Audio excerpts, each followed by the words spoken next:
I hope you all are fine. और दोस्तों स्वागत है आप सभी लोगों का इस न्यू लेसन में। तो दोस्तों आपको पता है हम लोग बिल्कुल बेसिक से स्पोकन इंग्लिश कवर कर रहे हैं इस पर्टिकुलर सीरीज़ में। और मैं उम्मीद करता हूँ अब तक जो मैंने लेसन्स बनाए हैं वो आपने देख लिए हैं। अगर आप लोगों ने नहीं देखे हैं तो आप अभी जाके देख सकते हैं। मेरे चैनल पर जाइएगा, उसके बाद प्लेलिस्ट में जाना तो आपको मिल जाएगा वहाँ पर बेसिक स्पोकन इंग्लिश का कोर्स की पूरी प्लेलिस्ट। अब तक के जितने मैंने लेसन बनाए हैं इस कोर्स में वो आपको वहाँ मिल जाएंगे। स्टार्टिंग से लेकर लास्ट तक देख डालिएगा, ठीक है। तो चलिए हम लोग स्टार्ट करते हैं। स्टार्ट करने से पहले दोस्तों आप लोग मुझसे टेलीग्राम पर जुड़ सकते हैं। ये मेरे टेलीग्राम का चैनल का लिंक है। और आप लोग मुझे इंस्टाग्राम पर फॉलो कर सकते हैं और फेसबुक पर मेरा एक पेज है शिवा सिंघल एजुकेशन के नाम से, तो उसको भी आप लाइक कर सकते हैं। सारे जो लिंक्स हैं जो मैं आपको बता रहा हूँ सब मैंने डिस्क्रिप्शन में दे दिए हैं, तो वहाँ से आप क्लिक करके ज़रूर ज्वाइन कर लीजिए, मुझसे जुड़ जाइए। मेरे द्वारा बनाए गए जितने भी कोर्सेज हैं उनके अपडेट्स मैं यहाँ पर आपको देता रहता हूँ। तो दोस्तों आज इस लेसन में हम लोग बात करेंगे हैव टू के बारे में। हैव और उसके बाद थर्ड फॉर्म जो आती है वो हम ऑलरेडी कवर कर चुके हैं। आज हम देखेंगे जब हैव में टू लग जाता है, हैव टू बन जाता है, तो उसे हम इंग्लिश लैंग्वेज में कैसे बोलते हैं। आपने बहुत लोगों को बोलते देखा होगा I have to now, I have to go now, I have to dance. तो आखिर ये हैव टू क्या है हम पूरा देखेंगे इसे प्रेजेंट में, पास्ट में और फ्यूचर में। तो चलिए जानते हैं हैव टू के बारे में। सबसे पहली बात आती है हैव टू को हम लोग यूज़ कहाँ करते हैं, where we use have to.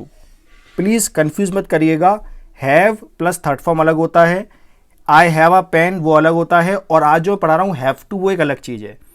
यहाँ पर अगर हम हैव टू की बात करें तो हैव में जब टू लग जाता है तो ये एक तरह की फीलिंग बन जाती है, ठीक है। तो हैव टू हम जब यूज़ करते हैं जब किसी काम को करने की हमारी मजबूरी होती है। वेनेवर वी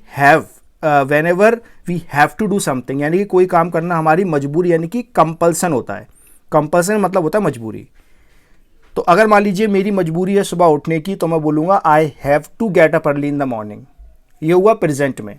इसी बात को पास्ट में बोलेंगे तो सेकंड फॉर्म कर देंगे और फ्यूचर बोलेंगे तो विल लगा देंगे। तो ये हम देखने वाले हैं। तो अब तक मैंने आपको क्या बताया, हैव टू एक फीलिंग होती है।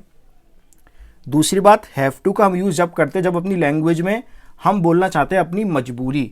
It can be in present, it can be in past और it can be in future, right. तो चलिए अब इस बात को एक एक करके समझते हैं हम लोग। सबसे पहले बात करते हैं प्रेजेंट में। आपको अब तक पता चल गया होगा जो प्रेजेंट होता है उसका स्पेशल वर्ड यानी कि जो टाइम वर्ड होता है वो डू और डज होता है। ये मैंने आपको प्रीवियस लेसन में बता दिया है। डू डज का हम लोग यूज़ जब करते हैं जब किसी से हम कुछ कंफर्म करते हैं या मना करते हैं, हाँ करने में नहीं इस्तेमाल करते हैं। जैसे मान लीजिए मुझे बोलना है कि मुझे मेक अ फस करना होगा। पहले बता दूँ ये मेक अ फस क्या होता है।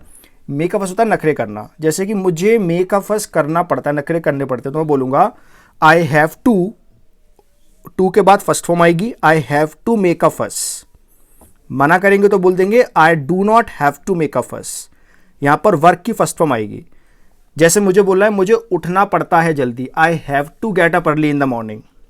मना करेंगे I do not have to get up early in the morning. मुझे झाड़ू लगानी पड़ती है तो I have to broom, I do not have to broom.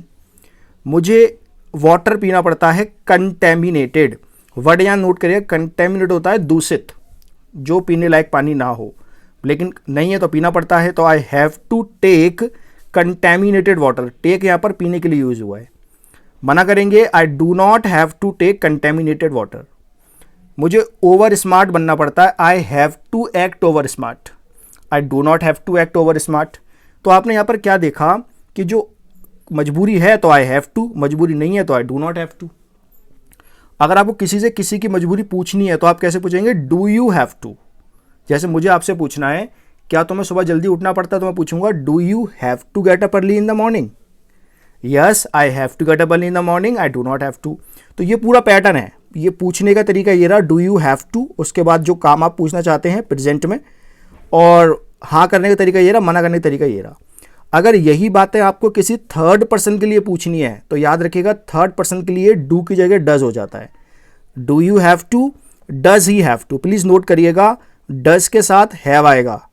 ही है ऑल दो यहाँ पर, लेकिन फिर भी यहाँ पर हैव आएगा। यहाँ पर आप एक बात समझिए, आखिर ये ही के संग हैज़ जब आपने यूज़ करते हैं तो वो क्यों आता है, यहाँ पर हैज़ क्यों नहीं आ रहा, इसको समझते हैं। एक्चुअल में हैज़ बनता कैसे है, जब हम हैव में एस लगा देते हैं तब हैज़ बन जाता है। और हैव में एस क्यों लगता है, क्योंकि थर्ड पर्सन जब आता है तो हम एस लगाते हैं। आपको पता है जैसे कि he plays, he dances, he comes, तो याद रखिएगा हैव में जब एस लगता है तो हैज़ बन जाता है। तो हैज़ क्या होता है, हैज़ एक ऐसा हैव होता है जिसमें ऑलरेडी एस लगा हुआ है। तो क्योंकि यहाँ पर हमने डू में ऑलरेडी ई एस लगा के डज बना दिया है, इसलिए यहाँ पर हम लोग हैज़ नहीं करेंगे। उम्मीद आपको समझ में आएगी ये बात। इसीलिए यहाँ पर बनेगा does he have to. Answer आएगा हाँ, ही को करना पड़ता है, he has to, he does not have to. Does आएगा तो हैव आएगा, याद रखिएगा। तो ये हमने देखा हैव टू का यूज़ प्रेजेंट में। डू और डज का साथ हमने हैव टू कंबाइन करके देखा कि अपनी मजबूरी कैसे बता सकते हैं प्रेजेंट में और कैसे पूछ सकते हैं। अगर दोस्तों यही बात आपको पास्ट में करनी है तो कुछ बड़ी चीज़ नहीं करनी है। जहाँ जहाँ डू डज इस्तेमाल किया वहाँ डिड कर दीजिए और सेकंड फॉर्म कर दीजिए। आपको पता है हैव टू की सेकंड फॉर्म क्या होती है, हैड टू, और डू की सेकंड होती है डिड। तो यहाँ पर क्वेश्चन बनेगा, मान लो मुझे आपसे पास्ट में पूछना है क्या तुम्हें ये करना पड़ा था, मुझे पूछना है क्या तुम्हें फाइट करनी पड़ी थी, तो मैं डू नहीं लगाऊंगा, मैं डिड लगाऊंगा। पूछूंगा did you have to fight. To के बाद तो फर्स्ट फॉर्म ही आएगी, did you have to fight. Answer आएगा I had to fight, I did not have to fight. और पूछ सकते हैं क्या तुम्हें प्रिटेंड करना पड़ा था। प्रिटेंड होता है एक तरह से टालना, बहाने बनाना। तो did you have to pretend, ये भी वर्क होता है by the way. Did you have to pretend, answer आएगा यस मुझे करना पड़ा था, I had to pretend. Have नहीं आएगा यहाँ पर, आई हैड टू प्रिटेंड। मना करेंगे I did not have to pretend. अगर यही बात ही के लिए पूछेंगे तो ही के लिए सारे पास्ट में सारे रूल सेम होते हैं। Did he have to pretend, he had to pretend, he did not have to pretend.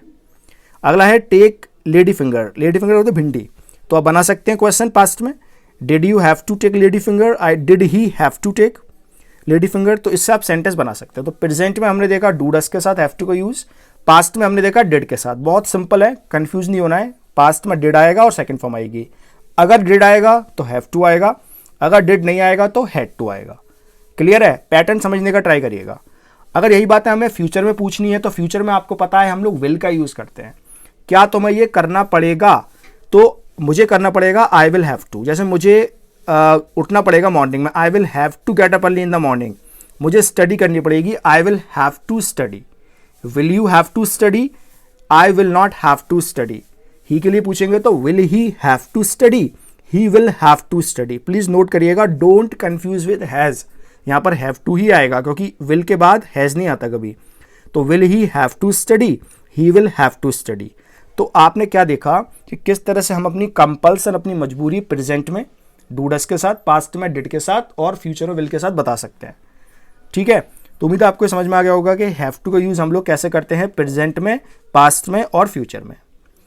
तो ये था इस वीडियो में, उम्मीद है आपको समझ में आया होगा कैसे यूज़ किया जाता है। अगर आपको वीडियो अच्छा लगा है तो आपको वीडियो को लाइक करना है, शेयर करना है, और अगर अब तक आपने चैनल को सब्सक्राइब नहीं किया, सब्सक्राइब करके बेल आइकन दबा दीजिएगा। और किस तरह के वीडियोज़ आप चाहते हैं बताइए, और ये पूरी सीरीज़ कंटिन्यू रहेगी।